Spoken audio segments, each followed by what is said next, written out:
분노와 모욕감이 올라와서 도저히 참을 수가 없었습니다. 저 혼자 안간힘을 써보았으나 잘 되지 않았고 결국 술에 대한 강렬한 갈망이 시작되었습니다.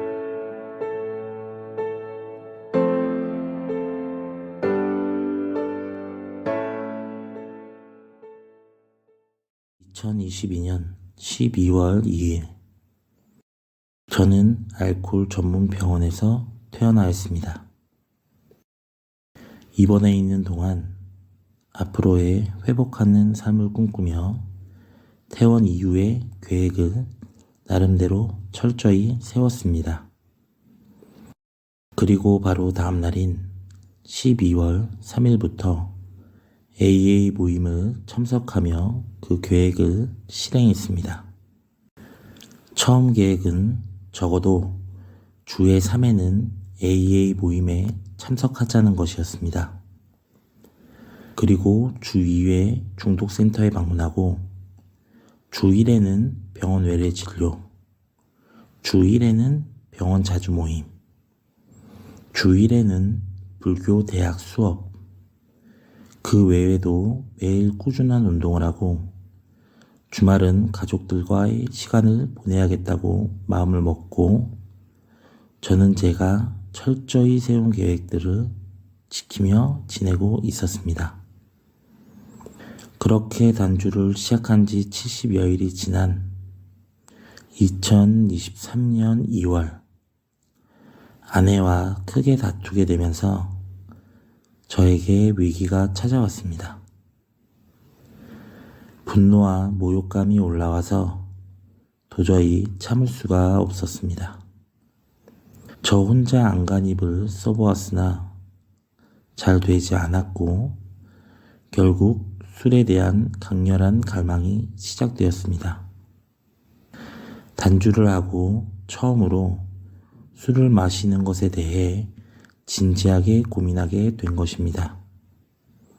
그날까지 지켜왔던 철저한 계획들은 하나도 기억나지 않고 차라리 한 잔 마시고 이 분노를 가라앉히자는 합리화가 올라왔습니다.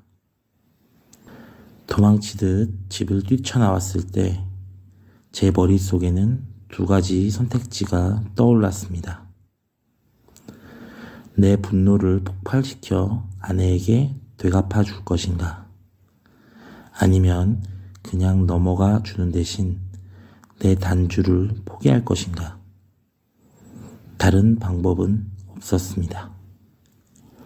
오로지 이 두 가지만 생각났습니다. 밖으로 나와 차를 타고 휴대전화를 보니 오늘 일정에 적어둔 강원 AA 연합 라운드업이라는 단어가 보였습니다. 이때 떠오른 것은 한 가지 선택지가 더 있었구나 하는 것이었습니다. 제가 살고 있는 곳은 경남 양산이지만 저는 무작정 강원도로 출발하였고 그때 머릿속에 떠오르는 한 멤버 선생님께 전화를 드렸습니다. 자초지종을 설명하니 그분께서는 무작정 강원도로 가기보다는 차를 돌려 일단은 가장 빨리 갈 수 있는 AA 남모임을 가는 게 좋다고 하셨습니다. 그곳에 가면 어떤 멤버 선생님이 계실 것이니 그분과 이야기를 나누어 보라고 하시더군요. 그 말을 듣고 저는 바로 차를 돌려 그 장소로 향했습니다. 지금까지 수없이 가본 장소였는데도 도착 예정 시간보다 1시간이나 늦게 도착했습니다. 그곳으로 가며 길을 5번이나 잘못 든 만큼 제가 정신이 없었던 것입니다. 모임에 도착해 손을 들고 제가 겪은 일에 대해 경험담을 했습니다. 또 저녁 모임에도 참석하여 경험담을 했습니다. 그 덕분에 저는 그날 하루를 무사히 넘길 수 있었습니다.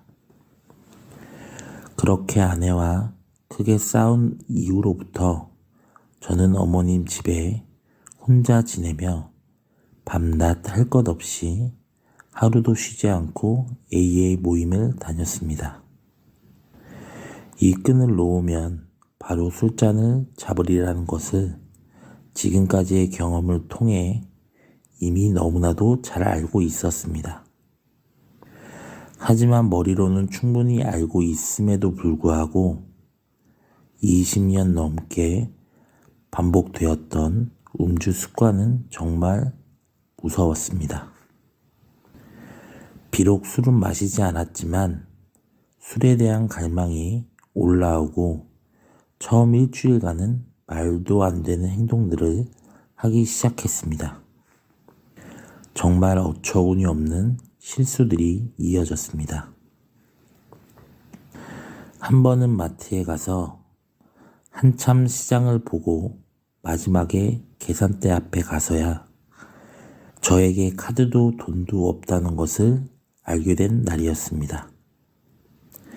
당황스러웠지만 그래도 여기까지 온 김에 우유라도 하나 사 먹자 라는 생각이 들어 차에 가서 동전을 긁어 모으기 시작했습니다. 이만하면 됐다 하며 다시 마트로 향하던 그 순간 딱 예전에 술 마시던 제 모습이 보였습니다. 술에 취해 지갑을 잃어버리고는 집에 있던 동전을 모아서 소주를 사러 가던 바로 그 모습이었습니다. 순간 아차 싶었습니다. 만일 이때 제가 AA 모임에 가지 않았더라면 저는 틀림없이 우유 대신 소주를 사왔을 것입니다. 갈망이 들어오니 술을 안 마셔도 술 마실 때와 똑같이 행동하는 제 자신을 봤습니다. 무섭고 두려웠습니다.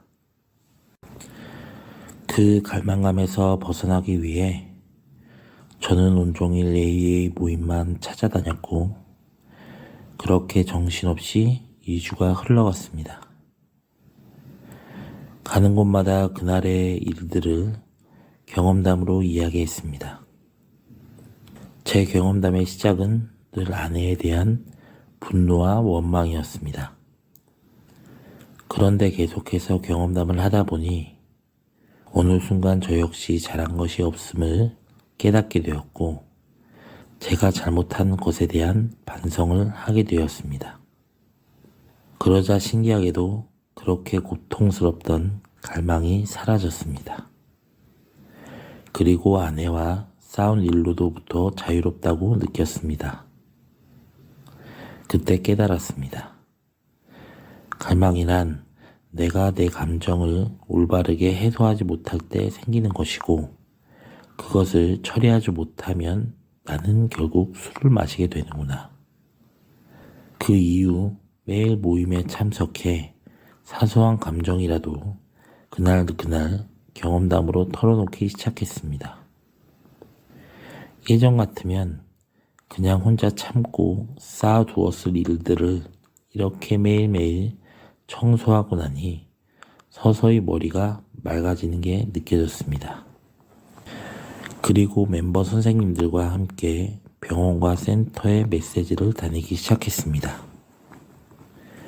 100일 작전을 해보라는 멤버 선생님의 권유에 100일 작전도 시작했습니다. 이것은 나를 구해주시기 위한 신의 뜻이라고 생각하고 계속해서 열심히 모임에 참석했습니다. 정신없이 다니다 보니 시간이 어떻게 가는지도 몰랐습니다. 약 70일 정도는 정말 하루도 빠지지 않고 모임에 참석한 것 같습니다. 밤낮으로 다니다 보니 100일간 100번 넘게 모임에 참석할 수 있었습니다. 그렇게 저는 100일 작전 덕분에 3개월 단주칩을 무사히 받았고 다시 3달 후에 6개월 단주칩을 받았습니다. 그리고 지금도 매일 AA 모임을 나가며 단주를 이어가고 있습니다. 그 한 번의 큰 체험으로 인해 제 인생은 엄청나게 바뀌었습니다. 이 세상에서 제가 바꿀 수 있는 것은 나 자신 하나뿐이라는 것을 깨달은 것입니다.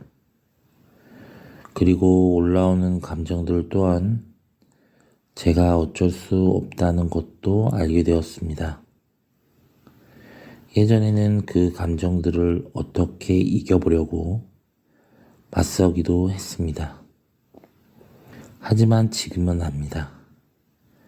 제가 할 수 있는 것은 그저 그 감정을 인정해주고 받아들이는 것이고, 저는 오직 그 이후에 나의 행동만을 바꿀 수 있다는 것을요. 오늘이 제가 이런 것들을 알고 있더라도 내일이면 또다시 제가 편한 대로 행동하려고 할 것입니다.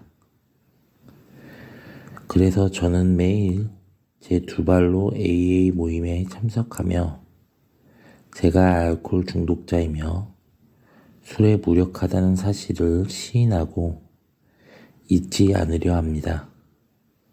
이것이 제가 할 수 있는 최선임을 깨닫고 실천하고 있고, 또 앞으로도 이 깨달음이 꾸준히 이어나갈 수 있도록 노력할 것입니다. 올해 5월부터는 홈그룹에서 봉사를 맡았고, 앞으로도 저에게 봉사할 기회가 주어진다면 기꺼이 할 것입니다. 지금까지 저의 이야기를 들어주셔서 감사합니다.